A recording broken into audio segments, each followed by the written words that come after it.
Okay, let's talk about silver skirmishes versus gold skirmishes, skirmishes in general, training battles, maddening mode, and the different difficulties. This is all about skirmishes, so let me limit the scope there. It's all about skirmishes. All right, so a normal skirmish typically appears in relation to time after a specific chapter. So this is one of the first points of data, right? Skirmishes appear in relation to time, real world time. Now, on maddening mode, this is not the case. On maddening mode, skirmishes appear seemingly at set chapters, and there's very few of them. I have seen 3 skirmishes, and I'm on chapter 24. I've also done over half of the paralogs. So I've done pretty much the entire game, and I'm at endgame with most of the content completed, and I've seen 3 skirmishes. So on maddening mode, skirmishes do not appear very frequently or at all.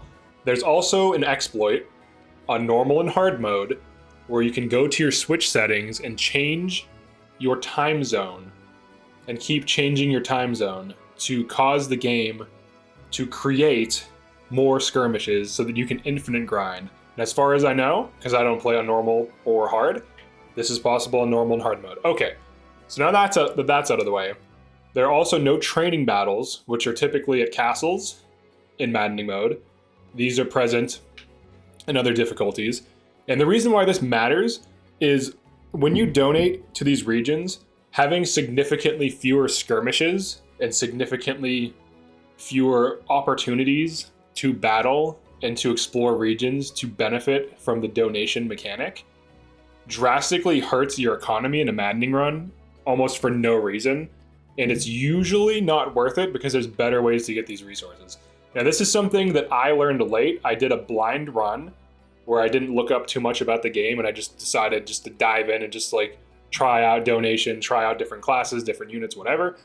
And I ended up donating to Brodia, which is literally the worst place to donate to. Of all the places to donate to, I would say Brodia is the worst. Illusia's okay, Solm is okay, because at least there's like some missions and some paralogs in Solm to kind of justify, or in Solm and Illusia to justify donating. But if you look here, Brodia has like 3 things.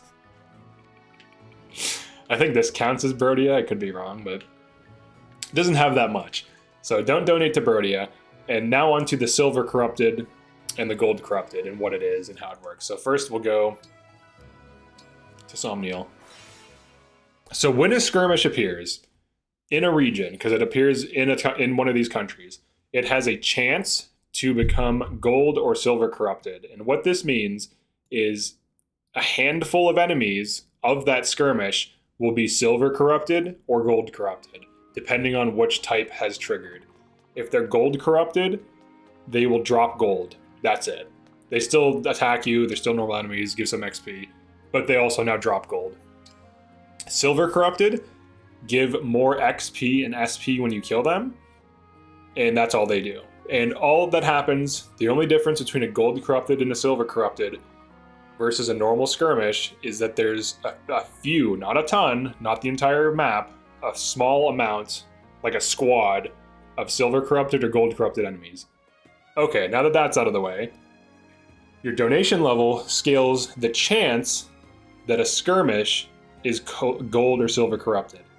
And the higher it is, the more likely this chance. Now this is something that maybe matters on normal and hard, but if you can infinite farm skirmishes anyways, it's debatable. But it would just make your infinite farm more efficient because then you'd be getting more XP like for silver procs and more gold for gold procs. But that being said, Furine has like the lowest rate as far as I can tell for producing either, kind of like middle and average. Same thing with Brodia. It's like slightly weighted more towards one or the other. Illusia has the highest rate of producing gold corrupted. Solm has the highest rate of producing silver corrupted. I've personally done a gold corrupted and a silver corrupted. The only difference was that there was, I think, like 1 or 2 mobs that dropped gold in the gold corrupted, so it was not very significant.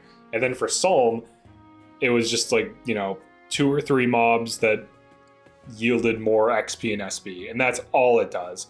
Now, that being said, why is this system so needlessly complicated? I don't understand. Why isn't it just the case that you just get better stuff? Like, why? Like, you don't. The funny thing is about this is that the game kind of makes it seem like a big deal. Like, oh, you get these skirmish mobs, but in reality, you're not really getting much. Like, you're getting like small amounts of gold for gold corrupted, and for silver, you're getting maybe like half a level, if even. So it's really not that big of a deal, and it's really not that useful, especially in Maddening. In Maddening, most of the stuff doesn't matter, honestly, after going through it.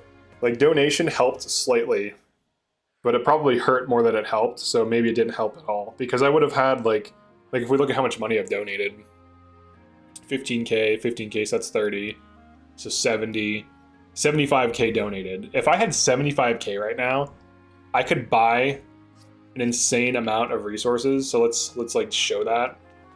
This is also important so that you don't make this mistake on a Maddening run. Around halfway through the game, you get this thing called the flea market. You can buy things from said flea market. I say. So you go to the flea market. Yes. They sell steel for 500 gold each, and they also sell silver for 5K each. Now, if you have dogs, you should be getting like small amounts of silver for free and steel and iron, but mostly silver and steel. But being like having 75K to just buy a ton of steel would actually be huge, because you can convert steel into iron.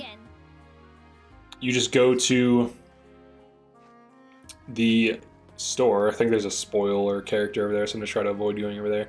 But you go to the blacksmith and you can trade steel for iron and whatever, you know. So you can convert it if you need iron. So you can essentially buy iron by buying steel and then converting it into iron. So that's basically why you would even care to donate, to increase those resources. And it's kind of like a trap on Maddening. Like, it's basically misleading. And what I thought happened was that, you know, the game doesn't really explain these things. I thought that the chance for silver corrupted mean that that's a chance a skirmish is spawned. That's not the case at all. It's actually the chance that an existing or a spawned skirmish becomes corrupted by these things. But it basically doesn't do much, and you shouldn't really invest in it on Maddening. Now, in a hard and normal run, you kind of can, because if there's so many skirmish opportunities and you can like literally infinite farm them, I guess if you want to optimize it slightly, but you'd have to dump in money up front, so it kind of really isn't optimal to begin with. So basically what I'm trying to say is donation might be terrible. After dealing with it, doing it myself, and experiencing the hardships of being like extremely broke, I think it's like a trap. It could be good. Maybe in lower difficulties it's good, but in Maddening it seems to be very bad. And the use cases for it seem counterintuitive, because by the time you can donate to a region, you've already finished most of its story. And that's not very ideal. What you would want is to be able to do content to get a ton of resources. Now, the only reason I bothered donating was because I knew there were paralogs in all these regions, so then you still get some resources. You get scaled resources from paralogs. But honestly, I think just buying steel and converting it makes the most sense. Now, it is a finite amount she has, but it's quite a lot. I say. So we can kind of check it out. And this is by chapter 24, and it increases over time. So 304, that's probably enough to get everything you need, to be honest. That's an insane amount. But it starts off like at 20, then it increases, and as you buy it, you know, new stock is added. Free to come again. So yeah, that's the difference between gold and silver corrupted. The difference between difficulties and how often skirmishes appear, as well as the exploit of adjusting your time on your Switch to infinitely produce skirmishes. Now, I've tested this on Maddening and it does nothing. I'm outsourcing this information because I don't bother playing games on normal or hard. I usually just play on the highest difficulty and just go from there. But yeah, it should work. If like all these different sources say it works, it very likely works. So you can try it yourself if you're playing on normal or hard. You can try to get infinite spawns there and farm if you want. I mean, you probably can just beat the game, to be honest. Probably don't need to do that. But that being said, thanks for checking this out. Probably don't donate on Maddening, and that's it for this one. Peace.